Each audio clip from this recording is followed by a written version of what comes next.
You ever like make a character and you realize that it's like crazy boring? Like my dog doesn't even want to look at her. I guess this is like a skill you need to work on or something. So I thought maybe I would try to improve on this skill. My first step to doing this was like create a like little character design. I named her Amara. It's a little for design. But yeah, just like gave her some scrubs in the lab coat. I thought I'd call her like a little researcher. So yeah. My second step was to like watch 3 separate videos, like each with a different like process to creating a character design, and I thought maybe at least one of them has got to be good. The first video I watched was from LavenderTowne. It was making your OCs not suck. I was kind of expecting her to like critique and like redesign her followers to characters, but I'm always happy to get a tutorial and it works for this. Love LavenderTowne, so it's always nice. Um, Before I like did anything else, you can kind of see me drawing Amara here. Again, before I did anything else, I wanted to like write down the steps that she made. So her first step was to create more verbs, which is like giving her like hobbies and like interests and like jobs and stuff. And then her second step was like making a history for the character. I thought this one was like really interesting because it prompted like more character design choices based on like how I saw her past selves. Her third step was like giving the character imperfections. I like this one because I really had to like think about what exactly like imperfections were and what would be imperfections to Amara. Um, I'm gonna go over like all the things that I gave her like once I'm finished listing all these out. Um, Her fourth step was giving her likes and dislikes. This one I feel like did the least.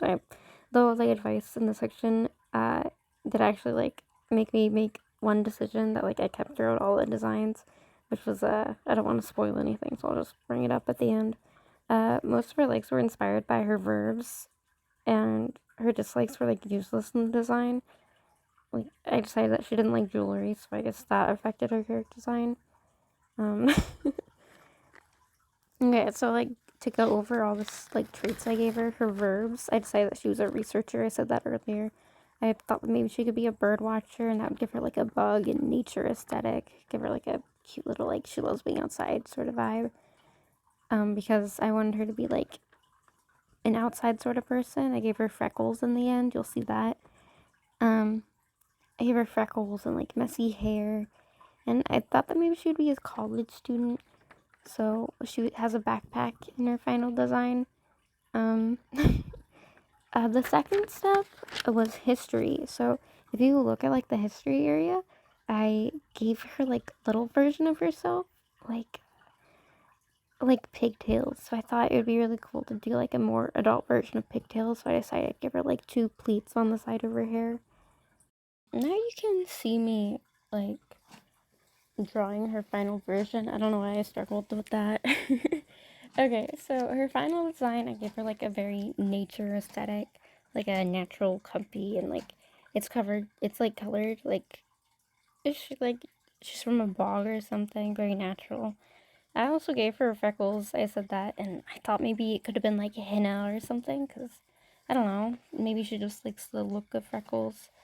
On the side of her head, she has like 2 pleats, and I thought that would like um I don't know. I felt like it would be like a good reference to her childhood pigtail sort of things.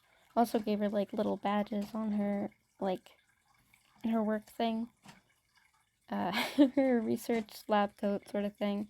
Gave her some chunky shoes. Thought it was all like really cute.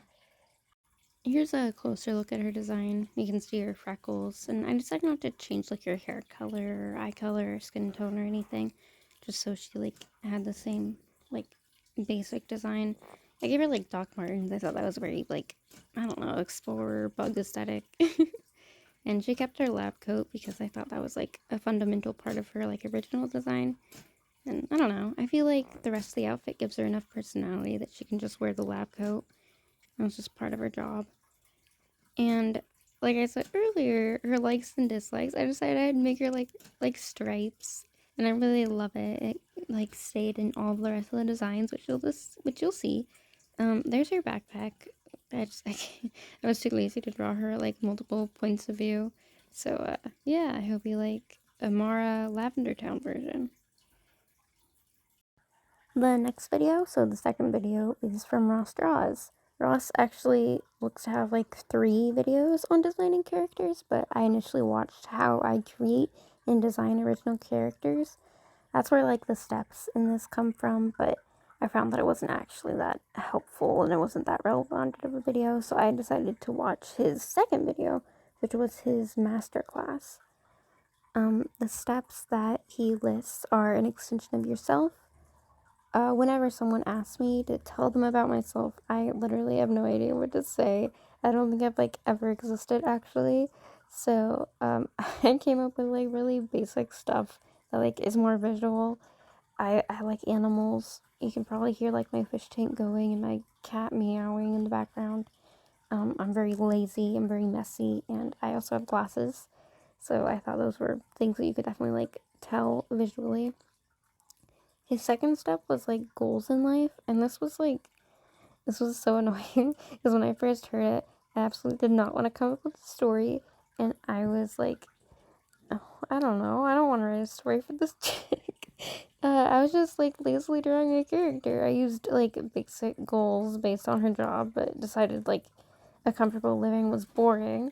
Uh, so I naturally so I naturally like progressed it to overthrowing the government. So yeah, that's like a natural progression of things. Uh, the steps to writing a compelling story. Something has to impede on the goal, so it's only natural for a goal to evolve and reach a higher goal. So I don't know. I don't feel like it's a bad goal. And the third step was like a thing. This gave me trouble because what on a realistic fiction character would be a very like identifiable thing, even like a silhouette. I just settled on rolled up sleeves and once again gave her stripes and like a yellow shirt. His fourth step was to make a team and dynamic.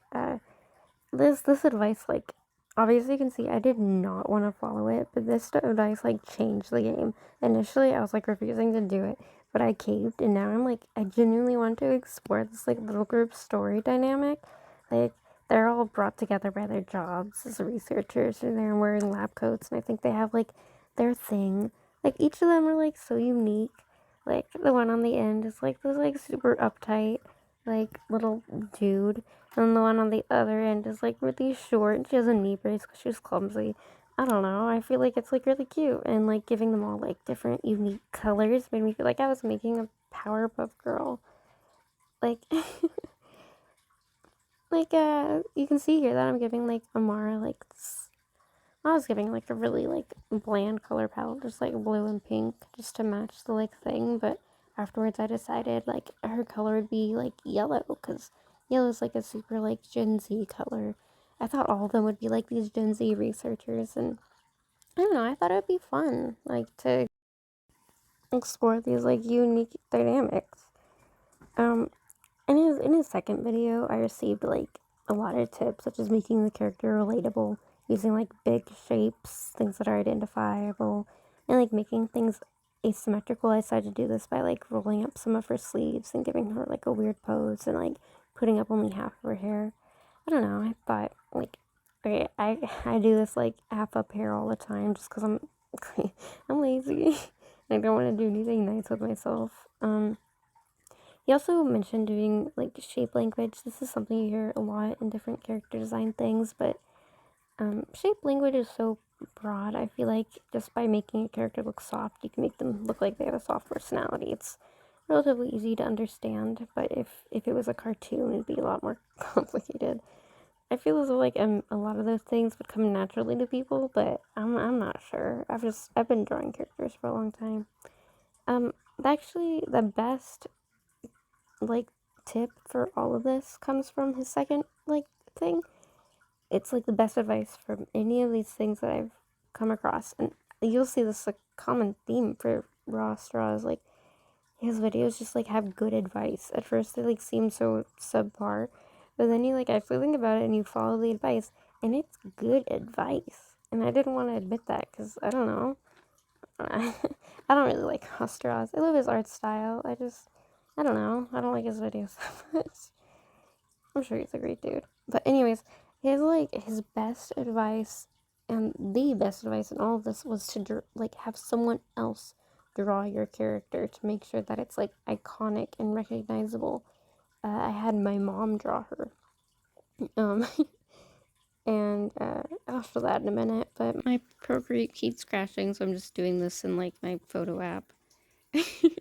So for this one, I gave her glasses. I kept the stripes, and she kept her iconic lab coat. I don't know if it's iconic. She's not even a character.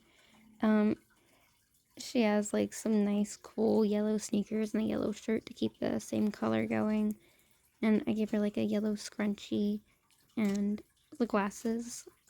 So she like has a part of me because I wear glasses, and she has like kind of an aloof like expression to say that she has like a personality because the rest of the versions definitely do not have a personality. Yeah, I really like this version. I think making like multiple like characters to go into a story, even if I'm never gonna write her a story, I thought making her like sidekicks or like a group of three definitely helped me like make her into like a Powerpuff Girl sort of design, something iconic and simple. It's my little sister's favorite design, and she says it's just because it's in the middle, but I think it's my favorite too. Alright, now you can watch my mom struggle to draw this character. I just had her look at her for a minute. She's never seen this character before, so she doesn't know what she looked like beforehand. So, I don't know, I thought this would be fun, but I think my mom just was, like, really stressed out, because, I don't know, I think I put too much pressure on her. She, you can kind of see where she's going with it. Like, um,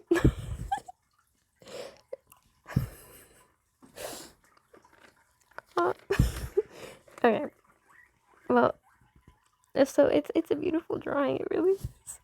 And I felt like she captured the essence of Amara, like Ross's version of Amara.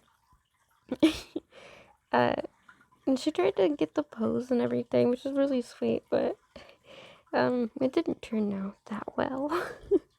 Ella posed it anyways. She's a wonderful artist. I mean, I'm never gonna like reach her talent, but that's just the way of the world.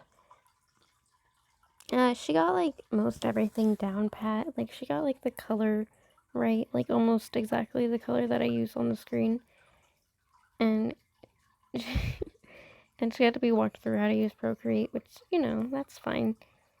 I don't even know how to use Procreate, and I've had the app for probably about a year now. But, but yeah, she got the color match right. She got the shoes and the shirt the right color. I don't remember if she gave her stripes, but she got like the hair and the pants the right color. The only issue was the jacket, which I I don't know why, but she just made it like a ketchup red. I'm assuming it has something to do with like mustard. Also, I have no idea what's going on with like the screen recording. Why does it glitch out like that? That's horrifying. Anyways, it's a wonderful drawing. I think she did a great job, and um comparing it to my original, I think that I don't know, I feel like it's a effective character design. Here you can see Ross's version of Amara and my mom's version of Amara right next to each other. I feel like my mom did a better job than Ross, but I mean, it's hard to reach my mom's level of artistic maturity, and yeah, it takes time, and I don't blame him. I don't know why I just keep acting like the artists that are like doing tutorials or like drawing the characters. They're not. I don't. I feel like they do a much better job than me. Okay, the final video was from BAM Animations. So it was good versus bad character design tips and tricks. They didn't. They had a lot of. I had a lot of trouble with this one. I don't know. I feel like some videos are meant for some people and some aren't, and this just wasn't meant for me. It didn't have any steps like listed out specifically, so I just had to like discern. So the steps for me were clarity, reference, and story. So for clarity, it was broken down into 3 categories, which was silhouette. And this is like a very large part of character design in general, but it's something I have truly struggled with. I still have like to continuously put effort into this one more, and like not for fun drawings. Like like when I'm actually doing a design, I have to work really hard. Um, Palette, they suggested using like one primary color and moving that around. But when critiquing a design, they mentioned colors complementing other colors or like making others pop. So I decided to take that and run. The third part of clarity was exaggeration. This is something else I've struggled with, but I did my best with this challenge. I'm not very good with exaggeration. Their second step that I could discern was reference, and I know a few researchers, and generally they are dressed very casually or very like scrubbed up, full hazmat mask, gloves, hairnets, like dissecting a 20-pound colon uh, with like backed up feces. Thank you for the video, Brittany. It was very entertaining. Um, I don't know. I was like too boring. I give like a simple updo for a researcher. Like, I don't know. Researchers wear their hair up. I don't know. But I couldn't give her a hairnet. I feel like that'd be mean. Um, and I just gave her stuff she could work with in the field. I also know that they don't like wear these lab coats, but I feel like it's like so iconic I couldn't remove it. I was also too lazy to dive like headfirst into the AP exam level studying that they suggested. Um, they also that you should do like a story or something. Um, I was like so deep down the rabbit hole. I put so much effort into all of these that by this point I was like, I could not care less about Amara and her story. She can go to sleep. um, for her final design, I decided to use like watery colors to like tell a fun little story about her being like a water researcher or something. And I don't know, I feel like that's what her job would deal with. And that's why I use like light blues and greens, sort of like watery colors, fishy colors. And then I gave her like the red to contrast her stuff. I'll explain like my choices and like I don't know, I tried to make a little story around like the way her face looks compared to her clothing. So I don't know, I feel like I'll get into that later. But there's nothing like too interesting about it. Let's just get into the video where I explain it, where my voice apparently sounds very different. And this is the final design of the video. This is from BAM Animations tutorial. So they mentioned a lot about like silhouette, but you know, it's kind of a realistic design, and she doesn't have like a giant sword to make her stand out. So I thought maybe I'd just give her some poofy hair with like an iconic scrunchie, a stiff sort of clothing thing. I was trying to go for like some visual storytelling by making her face a lot softer in this version. Give her like rounder eyes, rounder hair, and maybe even like a softer nose, just to like get the point across. And her clothing is super rigid and stiff and square. Maybe it's like suggesting she was in the wrong field or something and she just wants to get out of it. But yeah, I thought that would be, I don't know, a nice touch for this design, since they talked a lot about like visual color storytelling. And I gave her like 2 patches on the knees just so she had that like straight across like color thing like Mickey Mouse. Alright, that is Amara Bam version. So this is what they all ended up looking like in the end. Uh, I feel like LavenderTowne's is the most basic, and I don't know, I feel like she'd be a good, like, sketch kind of character. She has a lot of, like, round edges and would be easy to draw. The middle one, Ross Straw's version, is definitely my favorite. I would like to, like, write a comic book about her. And she looks really fun, and I think having the extra characters in her story definitely helped. And, Bam Animation's version, I don't know, I just don't like her very much. I think she looks really sweet and kind, but, that's all she has going for her, which I think I've heard once or twice in my life. Uh, I think it's interesting that they all came out with like such different personalities. Like LavenderTowne Samara is like very confident and she loves to like wear very comfortable clothes and she likes personalizing her clothes. And Ross Amara is very like aloof and stoic, and I don't know. I feel like she fits into like a Gen Z group dynamic, and I imagine she's like very sarcastic, like a very British dry sense of humor. um, with Bam Animations, I feel like she definitely has the most like visual storytelling going on. Where I already explained it, but I feel like she looks too soft for a researcher job, and I don't know. I feel like she's cute. Anyways, let me know which ones are your favorite and which one you think like did the best job of like being a character design. I definitely like Ross Straw's version, but LavenderTowne is a close second, and Bam Animation is definitely cute. Okay, I hope you enjoyed. Bye.